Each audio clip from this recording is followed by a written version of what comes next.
পুঁইশাক গাছের ছোট্ট একটা ভিডিও শেয়ার করেছিলাম। সেই পুঁইশাক গাছটা আজ বড় হয়ে গিয়েছে। হ্যালো ভিউয়ার্স, আসসালামু আলাইকুম। শুরু করছি নতুন আরও একটা ব্লগ। আজকের ব্লগটা ছিল পুঁইশাক নিয়ে আমার বারান্দা বাগান থেকে। তো পুঁইশাক গাছটা বড় হয়ে গেছে, ভাবলাম যে পুঁইশাক গাছটা কেটে নেই, তো কাটছি আর আপনাদের সাথে সেই ভিডিওটা শেয়ার করছি। দেখতে থাকুন, সঙ্গে থাকুন, আমার ভিডিওটা দেখুন। নিজের গাছের পুঁইশাক অবশ্যই ভালো লাগার একটা বিষয়। খুব বেশি পুঁইশাক গাছে নেই, দুটো গাছেই বড় হয়েছে। বারান্দা বাগানে আর কতটুকুই বা হবে সবজি, যতটুকু হয়েছে আমি শুকরিয়া আলহামদুলিল্লাহ। এবার কেটে নিয়েছি পুঁইশাক গাছটা। আরও একটা গাছ শেয়ার করব আপনাদের সাথে। নিজের গাছের পুঁইশাক, তাও আবার কত বড় বড় পাতা, আপনারা দেখলেই বুঝতে পারবেন। গাছগুলো একদম সবুজ পাতা, অথচ বাজার থেকে আনলে গাছের পাতা এত সবুজ বা এরকম থাকে না। তো আরেকটা গাছের পাতা কেটে নিচ্ছি, ডাল কেটে নিচ্ছি পুঁইশাক গাছের, সঙ্গে থাকুন। খুব বেশি পুঁইশাক গাছ হয় নাই, অল্পই হয়েছে, বাট আলহামদুলিল্লাহ দুজন মানুষের জন্য এনাফ ছিল। তবে ভেবেছি ছোট মাছ দিয়ে রান্না করব।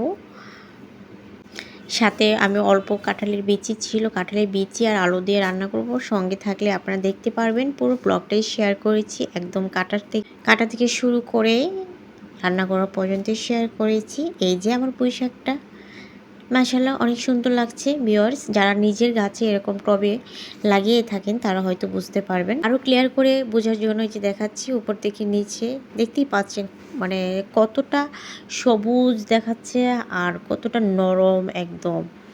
তো এবার রবি নিয়ে আসছি, এগুলো বেছে ফেলবো, কেটে ফেলবো। কাটার পর কতটুকু হয় তাও আপনাদের সাথে আমি শেয়ার করবো ভিউয়ার্স। এটা আমি ভিডিওটা শেয়ার না করলেও পারতাম, বাট এটা আমার আনন্দ ভাগাভাগি, তাই আজকে শেয়ার করলাম। আমি কাটবো, কেটেই বলের মধ্যে রাখবো, তাই প্রস্তুতি নিচ্ছি কাটার জন্য।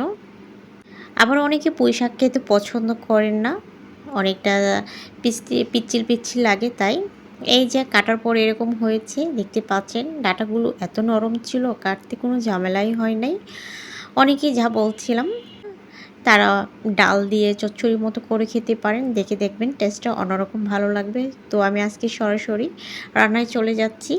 আমি একটু টমেটো দিয়েছি, দেখতেই পাচ্ছেন দুজন মানুষের জন্য এনাফ ছিল মাশাআল্লাহ। এবং রান্নার পরে পুঁইশাকটা একদম সবুজ হয়ে তাকিয়েছিল, এরকম একটা চোখে লাগার মতো, যা বাজার থেকে কেনার পর এরকম লাগে না।